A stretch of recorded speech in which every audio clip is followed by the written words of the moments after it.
Alright guys, welcome back to my YouTube channel, Flex Jamaican Cuisine. So I'm here, my friend Richard. So we just came from the store. Yeah man, pick up a couple bottles of rum stuff. So I'm gonna make some rum punch. Yeah man, real Jamaican rum punch. So stay tuned. Yeah man, I'm taking you from stage 1.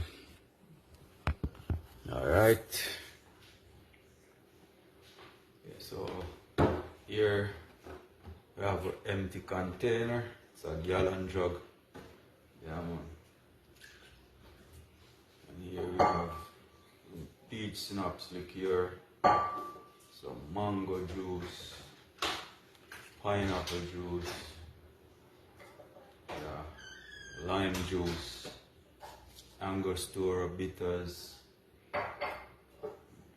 real Jamaican white rum. It's a rare nephew overproof.